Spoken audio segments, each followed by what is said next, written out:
All right. Welcome back to the Voice of Business podcast. We're here at Bennett's Furniture and Mattresses. Big thanks to them for hosting us, and to Phil Joliker for helping us with some production here today. And my guest today, we've got Rosalie Terry.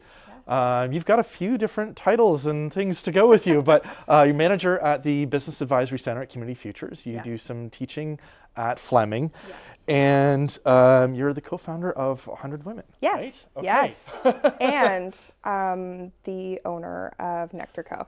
Right. Sorry, I missed one there. Okay. You got a few things going on. Just a few. So with all of that, because you've had a few different things in your background, what brought you into the Business Advisory Center? And maybe you can go over a little bit about what you're doing there. Yes. So when Devin talked to me about her plans for the Business Advisory Center, I was so excited. And since I had worked with entrepreneurs for over a decade, both, creating programs and creating accelerator programs and supporting them with one-on-one advisory services, I was like, I know exactly what to do here and what businesses need right now, because it's so different from what it used to be. So I was pretty excited to come into the Business Advisory Center and build some new programs around it. Nice. Yeah. And so how does having a background as an entrepreneur, I mean, you're dealing with a lot of, I'm assuming, fairly new businesses, fairly small businesses, and helping them get those resources and scale up. So what does it bring to the table to have someone who actively runs their own business at the moment? I think it's a huge advantage. Both myself and Lindsay, who is our business advisor, we both have our own businesses. Yep. And I think that makes such a big difference, because not only do we know exactly what it's like to get a business up and running and off the ground, but then we also have grown our businesses and can give entrepreneurs the real roadmap. And then I think they trust us more, because we've been there and done that, and we get it. We get the long nights, we get the passion behind it, we get all of it. And so I think that that's a huge advantage for the Business Advisory Center. Yeah. And what are a lot of the challenges that you find that businesses are facing as they're trying to get up and going? Yeah, I mean, it really ranges. A lot of the businesses are coming to us, if they're very early stage, it's really like, what do I even do? Like, a lot of the times it's you don't know what you don't know. Yeah. And so we're giving them kind of the roadmap for that. But then we are still seeing a lot of businesses who are growing or scaling, who have been around for a long time and are navigating all of the changes that are happening in the market right now. And so, for example, we could have a really successful business who's been around for a long time, and they're like, can you support us in e-commerce or in, growing outside of the regional market? So it really depends. Every business has its own unique challenges. Yeah. Yeah. Yeah, well, I know I went through some of the stuff about 12 years ago. Yes. I'd already been running my own business as a side hustle for 5 years, and then, but going through that, it was like, oh, here's all the things I should actually be doing as a business owner, instead of just flying by the seat of my pants, right? Yeah. And so it's good to get some of that structure. Yeah. And it can be really isolating, right? To be in your own head all the time, or just you and one other or two other people. So for them to have kind of that outside perspective to say like, yeah, you're rocking this, you're doing the right thing, or maybe you could tweak this, is just so nice for them. Yeah. What kind of resources do you have for businesses? We have such a wide variety of resources, and we're launching more soon. But right now, we obviously offer the staple programs like Starter Company Plus, which is a training program paired with a grant of up to $5,000. We also offer Summer Company, which is for younger entrepreneurs that are hoping to get into it, that are going to be going back to school, but kind of have entrepreneurship in their blood and they want to give it a shot. So that one offers a grant of $3,000, and it's for them to run a business for the summer. But aside from those two grant programs, we have Entrepreneurship 101, which is, all of the things that you need to do in order to get your business up and running successfully. And then we also do, really great advisory support one-on-one. So we tailor it completely to the client based on what their needs are, what kind of supports they need, anything from, supporting them in, working through getting their back end of their website to where it needs to be, integrating AI into maybe their day-to-day functionalities, whatever it is that they need support with, we kind of tailor it to them. Okay. And what kind of people are coming into the Business Advisory Center? Like, are you getting, the small home-based businesses? Is it young people who are just itching to find extra work? Is it someone who's like, this is going to be my career path for the next 30 years and I'm just trying to set that up? Like, what kinds of people are coming through and using those services? Oh my gosh. I mean, if you can think of it, they're coming through our doors. Yeah. We've got everything from, students at Fleming College who are like, I want to start a business coming out of school, all the way up to someone who's been, for example, running a successful landscaping company, and maybe they are finding that they're not keeping up with the technology and where it's going in terms of like their booking systems, or needing to find ways of not having paper invoices anymore. So like it really ranges. Yeah. And even companies that are, larger and they're looking to scale or find efficiencies. So we're seeing, a really wide variety of clients, which is pretty cool. Yeah. Yeah. All right. Now, this is an advocacy podcast, so I'm going to go a little bit more on that end.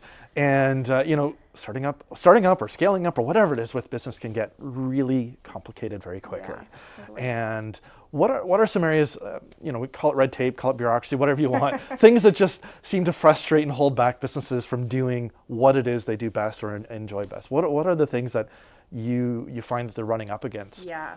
We definitely have a lot of businesses who come to us and who are struggling with, the red tape, the permitting, for example, that is necessary to do certain things, or, taxation. Those types of pieces are really when it comes to the red tape aspects, what we're seeing. Yeah.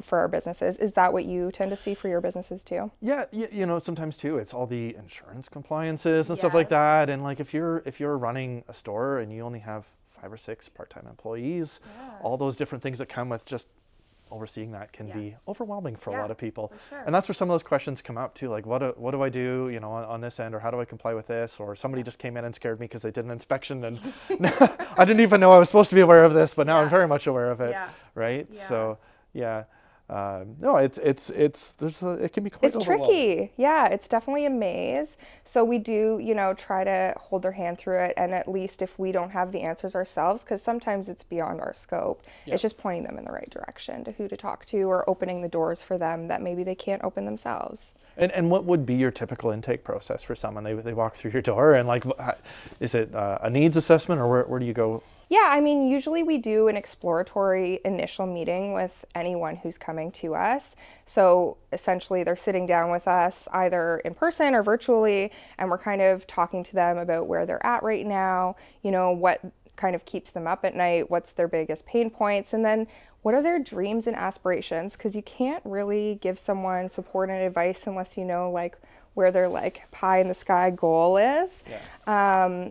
And that kind of lights me up too when I'm working with them to like see what their big dream is, where they want to go with their business. So usually it's just getting to know them initially, because for business owners, it's as much about the business as it is about them, right? Yeah. So we kind of get to know the people, the business, and then we go from there.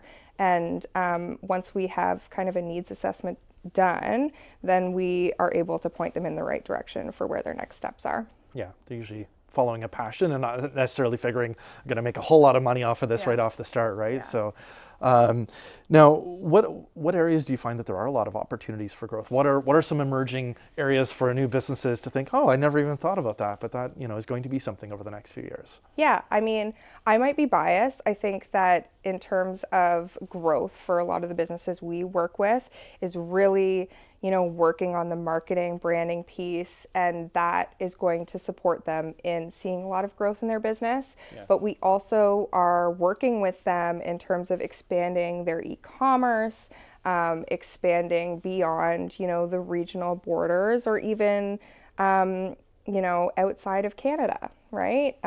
Because they need to think about what other markets they can potentially tap into. So that's a huge trend and something that we're trying to work a lot with the businesses that we are working with right now. Yeah. Yeah. And everything seems to be focusing on AI these days, right? Yes. How does that play into, like you talked about some of the older businesses looking to modernize, and you got new businesses coming in. What kind of role are we seeing AI play in how businesses develop and grow? AI is huge. It's everything. And, most businesses are already using artificial intelligence, whether they realize it or not. Even, just us day to day in our homes, we're using AI. Even, Netflix recommending different pieces for us. Like it's ingrained in our lives. And the businesses that are using AI, they're just going to move forward, faster. So I even just recently had an AI workshop for small businesses talking about how they can use artificial intelligence, with basic things like supporting them with customer service, integrating chatbots or chat functionalities onto their websites, with their invoicing, with their bookkeeping and accounting. Like there's so many different things that they can do to make them more efficient so that they can spend time working on the things that they actually want to work on and not like in the weeds of the business every day. Yeah. Yeah. Find a way for technology to do the things you don't really want to do, or make up where your workforce might be lacking, right? For sure. Yes. And that can really help them to reduce their costs overall too, which is really important. I've never heard a business owner say, I wish I could spend more of my time doing invoicing and payroll, and right? Like these are the things that we want technology to help us come in and solve. Sure, exactly. Yeah, so we definitely are huge advocates for it, and we work with businesses to integrate it as much as possible. Yeah. Yeah. And now you teach at Fleming in marketing for businesses. How does that play into all of this too? Or maybe you can throw a bit of expertise at us on what I love teaching at Fleming. It's awesome. The students are so inspiring, and I think we're really lucky. We've got a lot of great up-and-coming business leaders that are joining us soon. I think working in that area also allows for me to learn from the students of the trends that are coming from their age demographic, right? Because now I'm like older and I'm not in that anymore. So I think that's kind of nice too, because it allows me to bring the trends from the younger demographic as well into what the work is at the Business Advisory Center.